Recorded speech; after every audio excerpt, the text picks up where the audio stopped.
吉祥寺にやってきました。この町は自然豊かな井の頭公園と便利な商業施設の組み合わせによって住環境が良く、住みたい街ランキングで常に上位に来る東京の人気スポットです。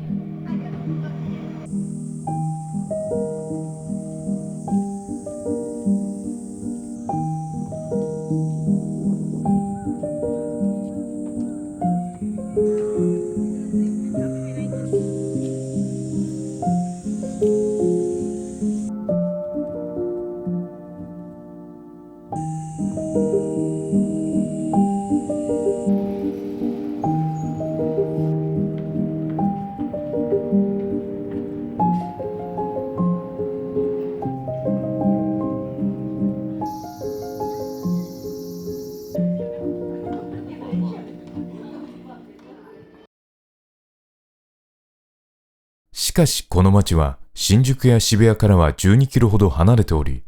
物理的にはかなり距離があります。そのため仮に徒歩だけで生活するのであれば、都心との行き来はかなり苦労することになるでしょう。実際江戸時代に吉祥寺に住んでいた農民たちは、半日がかりで江戸に農産物を届け、また半日かけて戻ってくるという生活を営んでいました。しかしありがたいことに産業革命後に生まれた私たちは、中央線や井の頭線に乗れば15分ほどで新宿、渋谷双方から吉祥寺に行くことが可能なのです。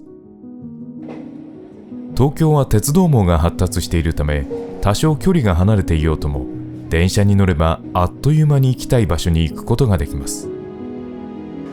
しかし、その便利さにはある例外が存在します。自然豊かで池もある井の頭公園ですが、実はこの周辺には他にもいくつか自然豊かな池のある公園があり、北に 1.5 キロほど行くと善福寺川の源流で知られる善福寺公園、そして4キロほど先には石神井公園があります。井の頭公園に魅了された私は、ぜひとも石神井公園の自然にも触れてみたいと思いました。4キロといえば徒歩で1時間くらいの距離で、歩くという選択肢もありですが、電車で行きたいのです。幸いにも石神井公園には最寄りに西武線の駅があるため、そこまで電車で行けば苦労はありません。便利な東京の鉄道は新宿や渋谷から吉祥寺まで12キロの道のりを15分で届けてくれました。この考えで言えば、4キロほど離れた石神井公園までなら5分ほどで行けそうです。しかし、現実は違います。検索して出てきた所要時間は47分。歩くのとあまり変わらないのです。この不思議な現象はここだけではありません。吉祥寺と同じく東京郊外の町調布は、角川や日活の撮影所がある映画の街として知られており、新宿から約15キロ離れていますが、京王線を使うと15分ほどで着きます。ところが新宿の半分以下、約6キロしか離れていない吉祥寺に行く場合は、なんと26分もかかるのです。これは吉祥寺を起点としなくても同じで、東京郊外ではなぜか特定の移動に関しては非常に時間がかかるのです。便利なはずの東京でどうしてこんなことになるのでしょうか。これは東京にお住まいの方ならご存知のこと。そう、東京郊外は東西に伸びる路線はたくさんあるのに、なぜか南北に伸びる鉄道は非常に少ないのです。つまり新宿や渋谷などの都心から東京郊外に行くなど、東西の移動は素早く快適ですが、郊外と郊外を結ぶ南北の移動には、一度都心側に戻ってから再度郊外へ向かうという動作が必要となります。そして都心での乗り換え時間も相まって、思った以上に時間がかかってしまうのです。しかしどうして郊外で南北に伸びる鉄道が少ないのでしょうか。ここには東京発展の歴史と夢と消えた幻の計画が隠されていました。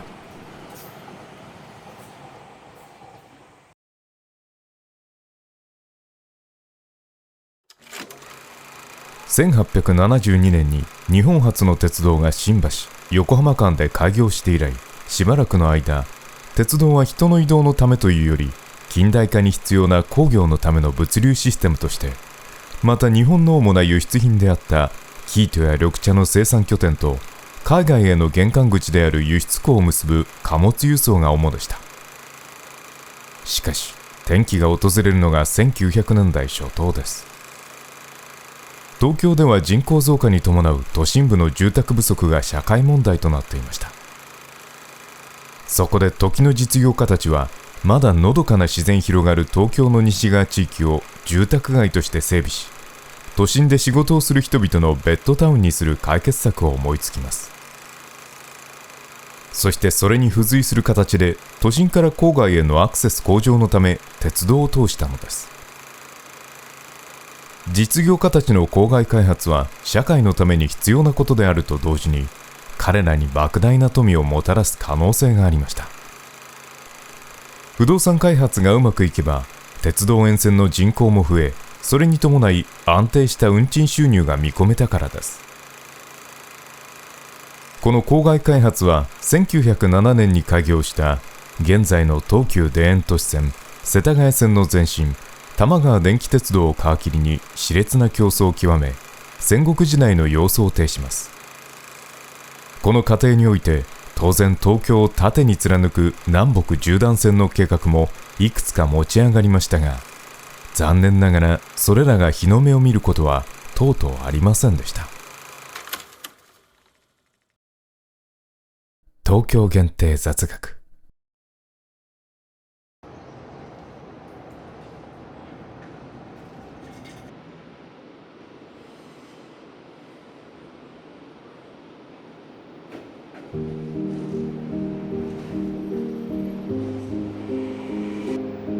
五反田にやってきました。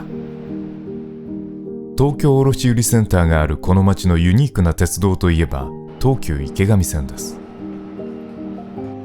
都心を走る路線でありながらわずか3両編成の可愛らしい鉄道は、1917年に池上本門寺への参拝客の輸送を目的に池上電気鉄道として設立されたのが始まりです。1922年に蒲田池上間、1928年6月に五反田までの全線が開業したこの路線ですが、会社としては当時、熾烈な私鉄競争が起こっている状況で、都心側の短距離を走るだけでは将来が危ういと危惧していました。池上電気鉄道も他社同様、郊外への進出を模索。途中駅の雪ヶ谷大塚から北へ向かい、二子玉川、調布、多摩、そして国分寺に至る南北縦断線を計画します。そして善は急げたばかりに、1928年の10月には、計画の第一歩として、雪ヶ谷大塚新奥沢間が開通します。この路線は全線完成すれば、現在の東急、京王、西武、そして JR を貫くかなり利便性が高い路線となるはずでした。しかし、残念ながら新奥沢駅から線路が伸びることはとうとうありませんでした。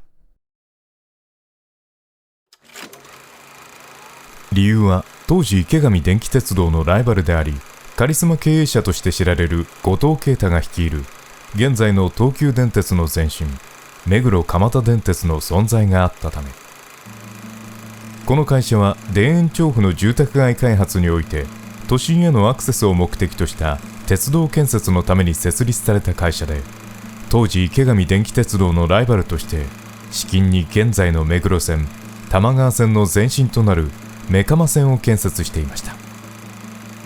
そんな中で池上電気鉄道の計画は、目黒蒲田電鉄の縄張りともいえる田園調布の横を通り抜け、二子玉川に向かうというかなり大胆なものであったため、目黒蒲田電鉄は激しく反発。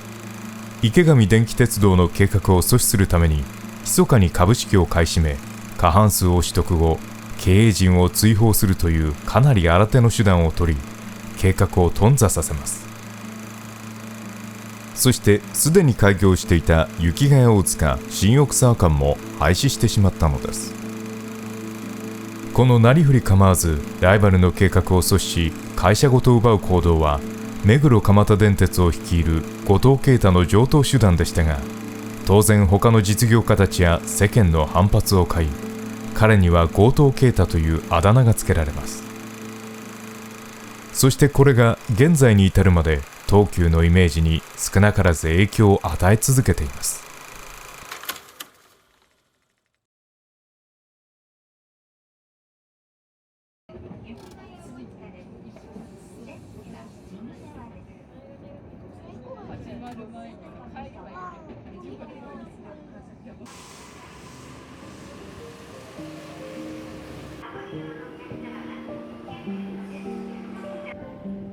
雪ヶ谷大塚にやってきました。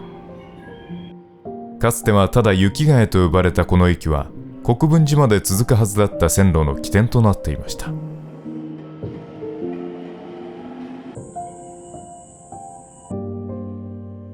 現在では操車場がある池上線にとっては重要な場所であり、もし仮に国分寺まで線路が開通していた場合にはかなり大きなターミナル駅として機能したはずです。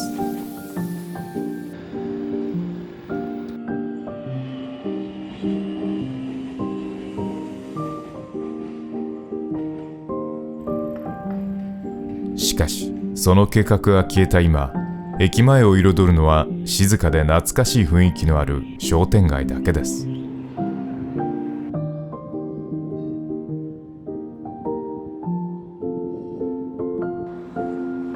新奥沢駅に向かって線路が続いていた場所も今は住宅街となっており、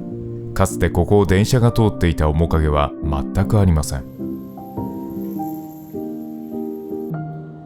しかし田園調布の近く新奥沢駅があった場所には確かにここに駅が存在したことを示す証拠が残っています。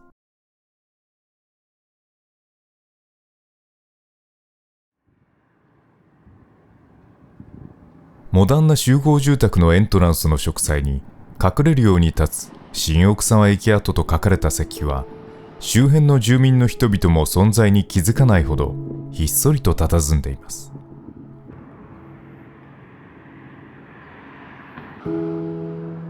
近くには東京郊外を縦断する環状8号線が通っており、ひっきりなしに車が通過します。この華やかな景色は8号線同様、郊外を縦断するはずだった鉄道路線のにぎわいのもしもを想像させます。もしかしたら池上線も3両編成ではない未来が待っていたかもしれません。東京限定雑学。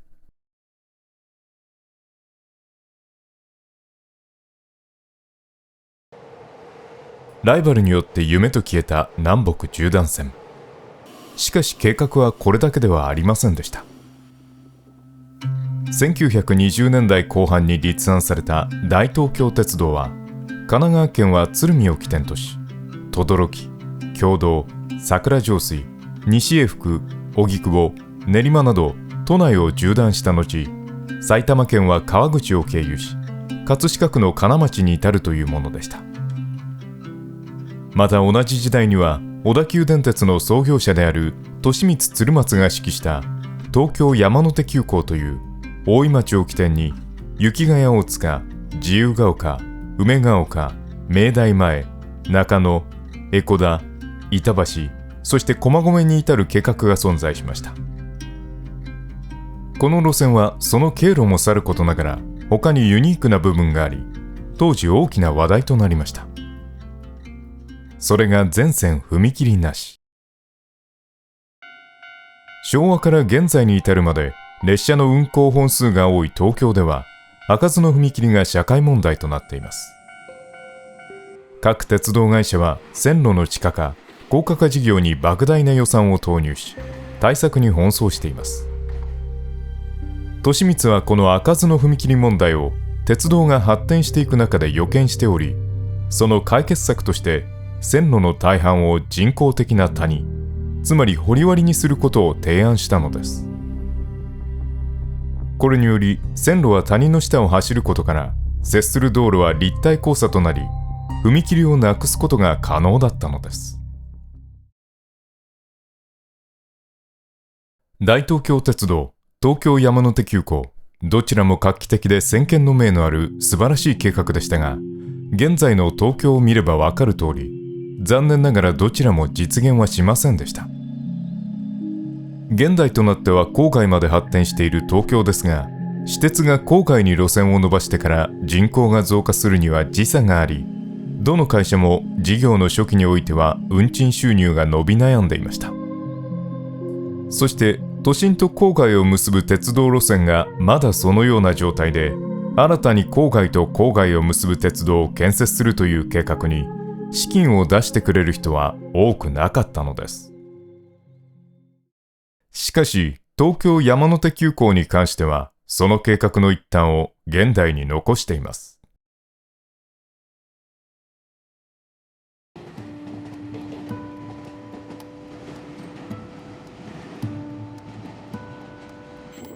降り立ったのは吉祥寺から京王井の頭線で10分ほどの明大前。東京の名門明治大学のお膝元で、計画では東京山手急行の停車駅になるはずでした。井の頭線のホームは谷のように周囲から一段低く作られています。そしてそのホームを包むように緑が生い茂る部分があり、これが独特な駅の景色を作り出しています。そんな緑は実は東京山手急行の線路が通るはずだった場所。計画では井の頭線と並行してホームが作られる予定でした。しかし幻と消えた今、その土地が都会の空白として残されています。そしてこの駅のある谷も計画の目玉になるはずだった掘割、人工的に掘られたものなのです。駅の近くには掘割を作った際に両岸をつなぐために架けられた橋があります。1933年の井の頭線開業当時から存在するこの橋の下には、井の頭線に加えてあと2本の線路が通せるスペースがあります。これも実は東京山手急行用に作られたもの。絵空事ではなく、確かに計画が進められていたのです。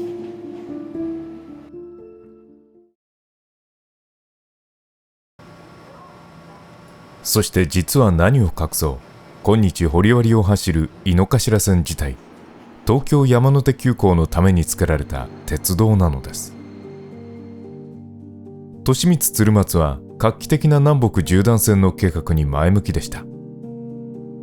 しかし彼が率いる小田急は他の私鉄同様、開業初期においては利益があまり出ておらず、新たなる鉄道建設の資金的余裕はありませんでした。そんな状況で利光は比較的都心側で完結する需要の多い鉄道を作り、その利益を東京山手急行計画の足しにしようと考えました。それがつまり井の頭線です。ここからわかるのは、井の頭線は現在では京王電鉄の路線ですが、本来は小田急だったということ。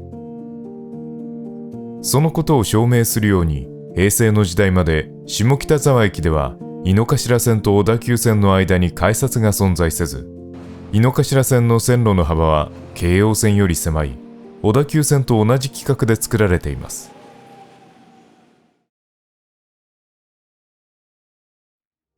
利光は東京山手急行の夢を井の頭線を使って実現しようとしました。しかし昭和恐慌に突入した1930年代、政府や投資家の関心が国内インフラの整備ではなく、来たる戦争へ移り、これ以上の資金調達が難しくなると、夢を諦めざるを得なくなります。そして1941年、太平洋戦争に突入すると、鉄道会社は再編期を迎え、利光の夢のかけらだった井の頭線は、戦後の混乱期における京王の経営安定化のため、小田急を離れることとなり、現在に至ります。